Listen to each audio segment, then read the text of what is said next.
편형 동물이란 굉장히 원시적인 동물이 있는데 그 중에서 슈도비세루스라는 그런 달팽이 같은 애가 있거든요. 예. 근데 얘네들이 뭘 하냐면 이 생식기로 서로 펜싱을 해요. 펜싱을 네, 한다. 왜 잠시만요. 하냐면 예. 날카롭나요?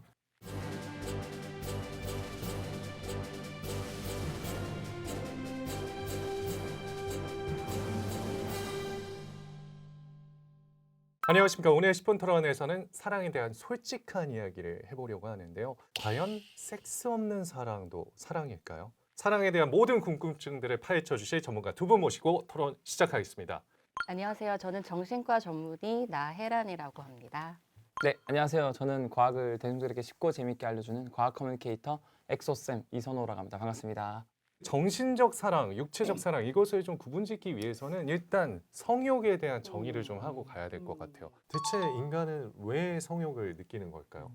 이거를 바꿔 생각해야 된다 생각해요. 우리는 인간은 왜 성욕을 느낄까가 아니라 성욕을 느끼는 인간들이 주로 살아남았고 그런 사람들이 결국 다 이제 성욕을 느끼게 되는 것이다. 예.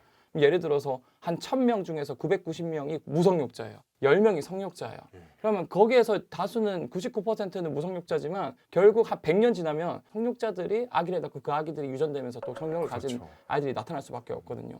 그리고 이런 성욕을 느끼는 거는 당연히 이 종 보존에서 이런 유전자 선택이 된 건데 그 과정에서 뭔가 행위를 했을 때 도파민이 나오거나 이런 쾌감을 느끼는 그런 다양한 활동들이 나오니까 결과적으로 우리가 성욕을 느끼고 종이 보존되는 거 아닐까 저는 그렇게 생각을 하고 있어요. 아니 그러면 왜 흔히 사람들이 인간의 3대 욕구하면서 식욕, 수면욕, 그리고 성욕 이야기를 하잖아요. 인간의 3대 욕구를 동물적 부분의 음. 3대 욕구라고 정의한다면 예. 인정. 그거는 오. 과학적으로 매우 정확해요. 그래요. 네. 성욕 선생님 좀 적어졌으면 문제가 좀 있는 거예요. 성욕이 적어졌으면 어. 문제가 있는 거예요. 성관계의 가장 핵심은 배출, 정서적 배출이라 생각해요. 정서적 배출 네. 무슨 의미죠? 정신적으로 벤틸레이션이라는 표현이 있는데 네. 뭔가 내 어떤 뭐 욕구든 감정이든 뭔가가 발산된다는 거죠. 예. 네. 그런 면에서 발산된다는 건 쾌감을 느끼는 거거든요. 그거라고 생각해요.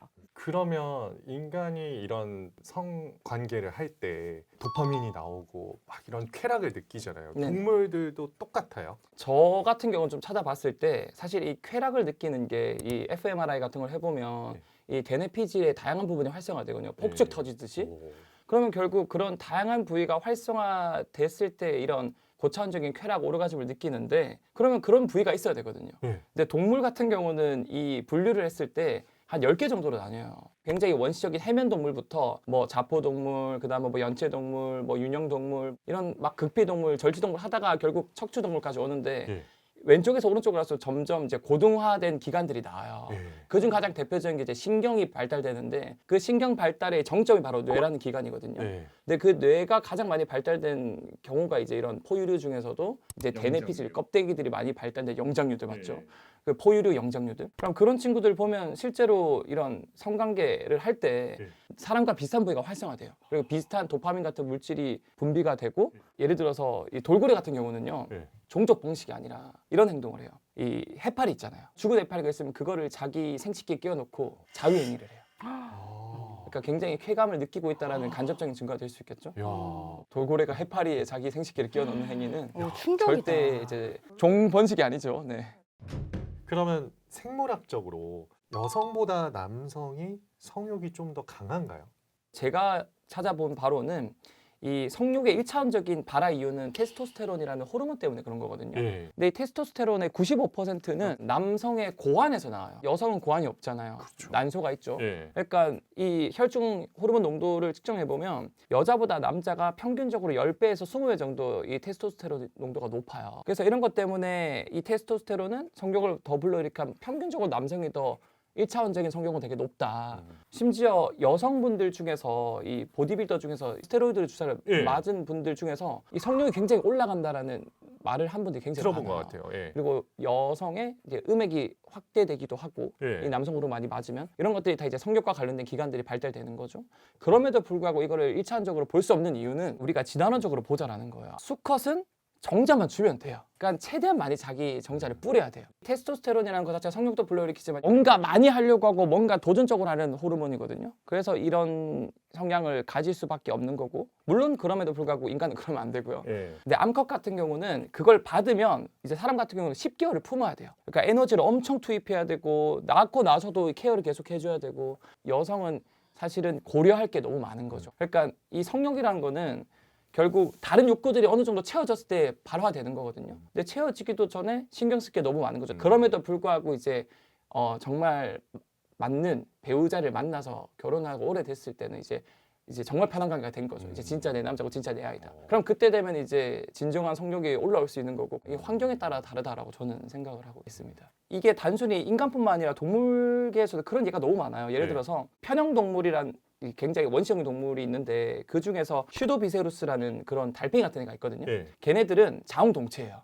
이 수컷 생식기를 둘 다 가지고 있어요. 암컷 생식기도 가지고 있고. 근데 얘네들이 뭘 하냐면 이 생식기로 서로 펜싱을 해요. 펜싱을 네, 한다. 왜 잠시만요. 하냐면 예. 날카롭나요? 날카로워요. 아주 날카로워요. 예. 결국 펜싱의 목적은 상대를 찌르는 거잖아요. 예. 찌르면 이기는 건데, 그게 뭐냐면 찔렀을 때 상대방 몸에 자기 정자를 주입을 해요. 그러면은 결국 주입당한 쪽은 결국 암컷이 돼버려요. 그러면 왜 펜싱에서 이기려고 할까요? 암컷이 되면 결국 알을 잉태해야 되고 굉장히 돌봐야 되고 영양분 에너지를 많이 소모해야 돼요. 좀 더 힘든 일들이 많으니까. 그렇죠. 이게 그래서 사실은 인간뿐만 아니라 다양한 동물계에서 성욕이란 거가 네. 단순히 뭐 욕구나 이런 게 아니라 남성, 여성 또는 수컷, 남컷 입장에서 암컷이 약간은 불리하다. 네. 알을 잉태하는 과정이나 에너지 소모 과정, 이렇게 볼 수 있겠죠. 네. 인간에 대입해서 봤을 때는 어떻습니까? 진짜 많이 다른가요? 인간만 봤을 때. 너무 재밌게 듣고 나 계신 너무 거 아니에요? 재미- 예. 너무 재밌네요. 네. 역시 초통령이 될 만하네. 근데 이게 테스토스테론이라는 호르몬으로 조금 구체적으로 과학화하자면, 테스토스테론이 남성이 종적으로 훨씬 더 10배나 20배 정도 많기 예. 때문에 인간으로 봤을 때 남성이 여성보다 성욕이 셀 수도 있다. 그 부분은 맞는 것 같긴 해요. 네. 근데 이게 여자가 나이가 들고 결혼을 하면 여자도 조금 중성화되기 때문에 테스토스테론이 많이 나와서 그럴 수도 있거든요. 그런 것도. 네. 암컷이 10달을 품고 이래서 좀 성욕을 막 갖기에 불리한 조건이다라고 하셨는데, 네. 불리한 조건이라는 표현보다는 방식의 차이인 것 같아요. 네.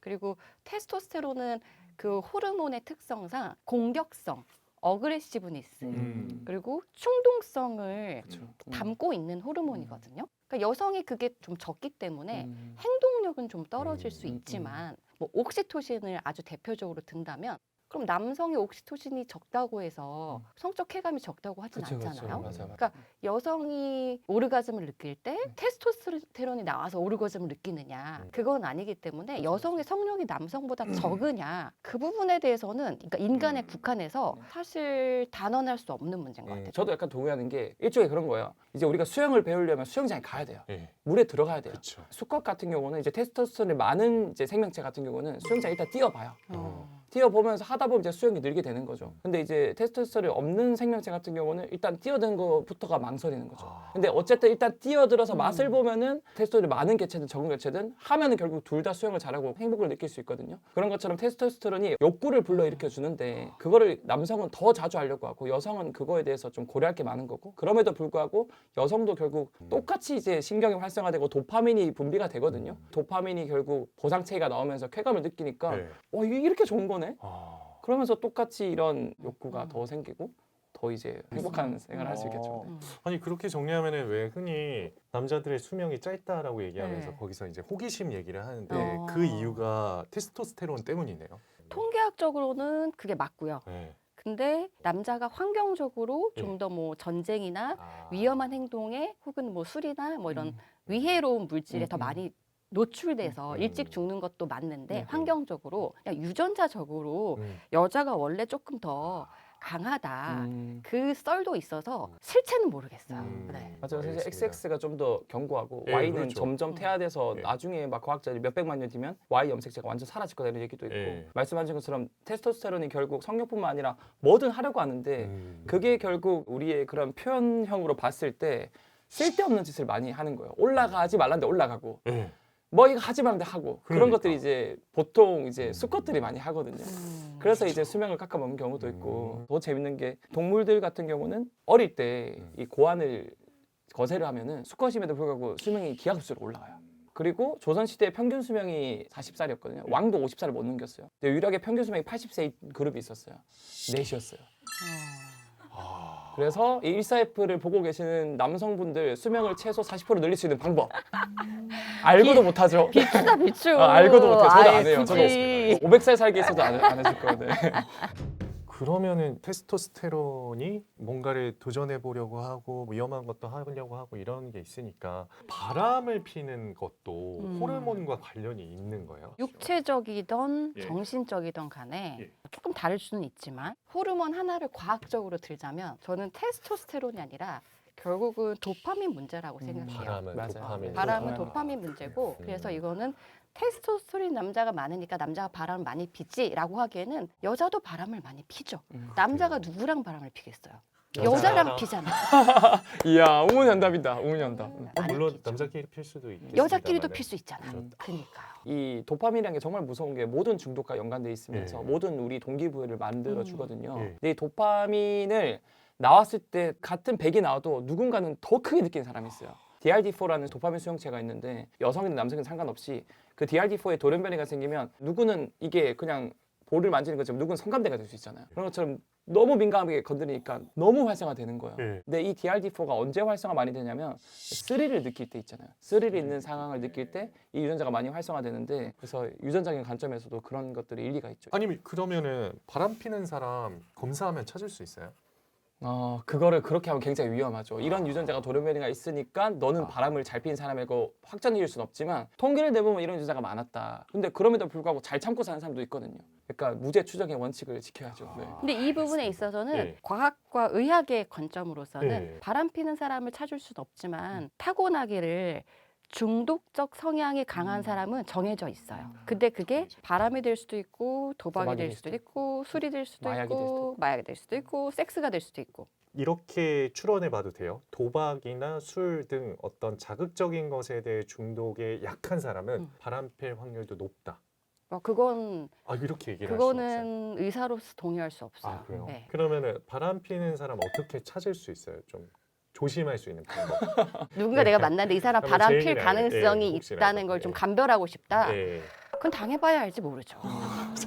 그건 알 수가 없는 문제고 사람은 예. 언제나 변화할 가능성이 있기 때문에 매우 위험한 발언을 하자면 예. 어떤 것이든 중독적인 성향을 타고난 사람일수록 바람을 필 성향도 있을 수 있는 거겠죠. 상대적으로. 왜냐면 아까 이야기하신 것처럼 DRD4라는 그 도파민 수용체가 태어나기를 완전 좀 다른 거거든요. 그러니까 100개의 쾌감을 느낄 때 그 사람들은 1000개의 쾌감의 가능성을 갖고 태어난 거기 때문에 예. 꼭 좋다 나쁘다 분류할 수 있는 건 아니라고 생각하는데 그걸 왜 단정 지을 수가 없냐면 제가 아는 어떤 사람은 집안이 대대로 다 바람을 폈는데 예. 죽어도 자기는 바람을 피지 않을 거라는 인간적 신념 때문에 그걸 다 누르고 절대로 사는 거야. 그거를 다 차단하고 사는 거예요. 그죠. 중독적 성향이 있다고 해서 바람 필 거라고 단정할 수는 없고 그게 인간의 차이라고 생각해요. 맞아요. 인간과 동물의 차이가 자기의 신념으로 행동을 절제할 수 있느냐. 그게 이 맞아. 대뇌 피질의 가장 상위 기능. 그렇죠. 절제. 근데 본능적으로 타고난 성향은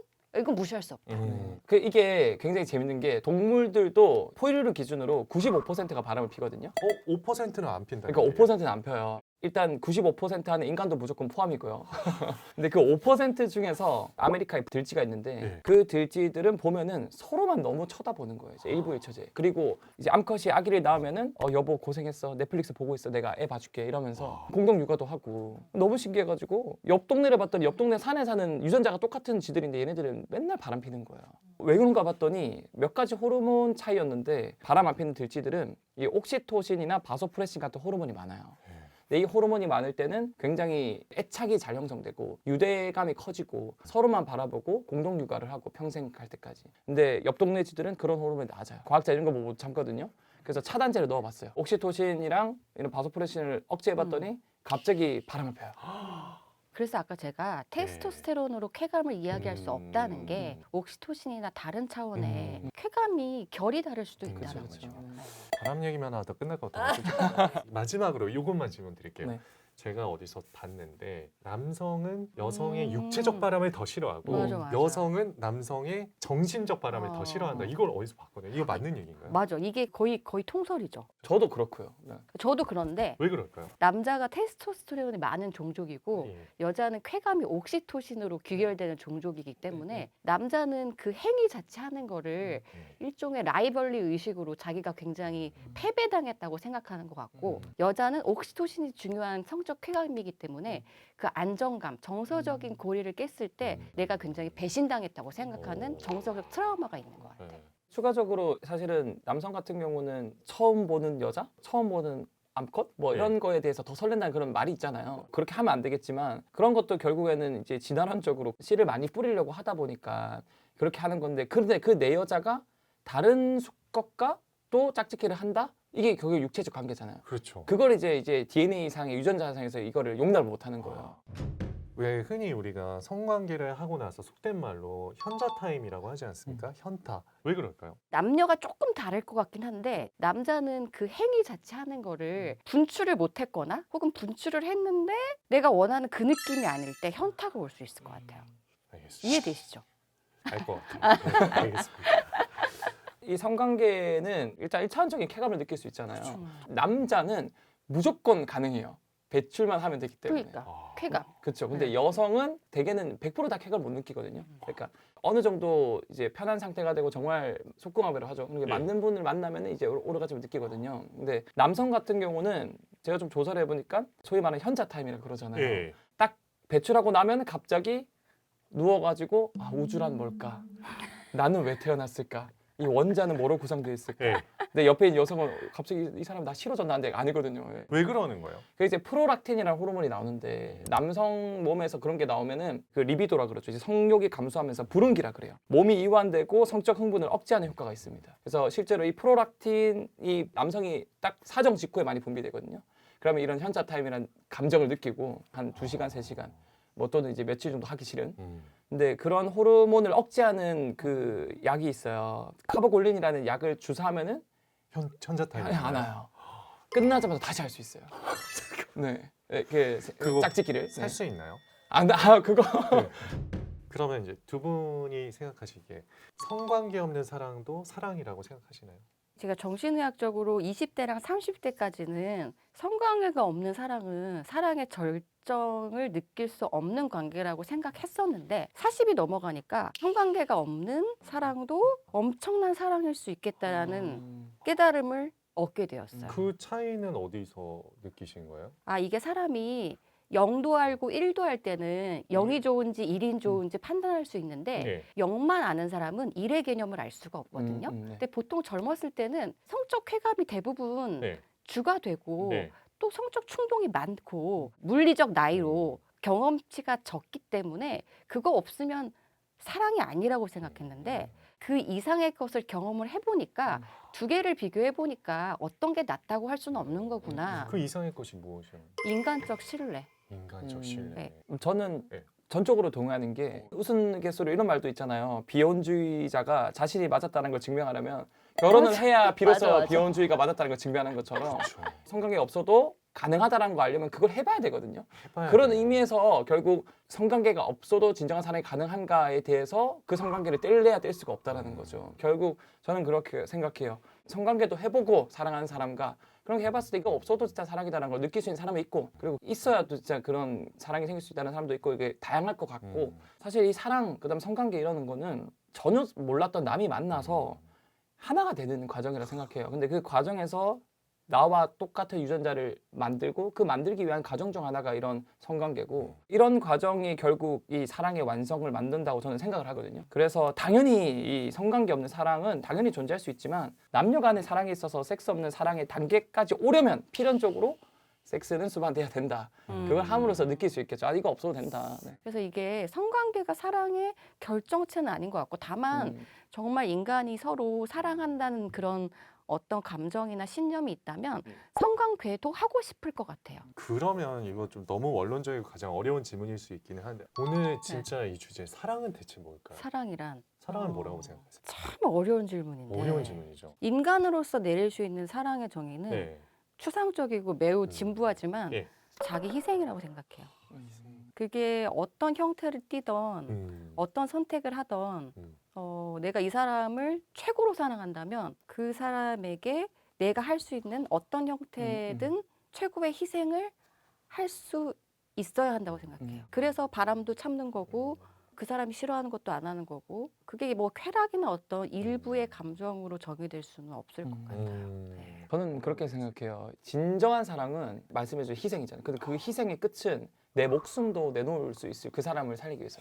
그게 사실 가족 간에 부모가 자신의 목숨을 버려가면서 아이를 지키잖아요. 근데 이게 왜 그렇냐면 실제로 정말 누군가 사랑하는 사람을 생각할 때 특히 가족을 떠올려봐 하면은 놀랍게도 나를 생각할 때 활성화되는 부위랑 같은 부위가 활성화된대요. 빙고. 그래서 이제 전방 대상 피질이라는 부분이 네. 활성화되는데 그 말은 뭐냐면 어떻게 보면 부모가 자기 생각할 때 가족들은 가족을 남이라고 생각 안 하고 나라고 동일시 생각하는 거예요. 그러니까 나를 지키기 위해서 희생까지 할 수 있는 거고 그러니까 이제 짜증이 나는 거예요. 내 뜻대로 안 되니까 나라고 생각하는데 내가 한 예측 범위를 벗어날 때 그런 의미에서 진짜 사랑은 가족을 초월해서 전혀 다른 누군가 남을 만났을 때 이게 하나가 아니고 남이거든요.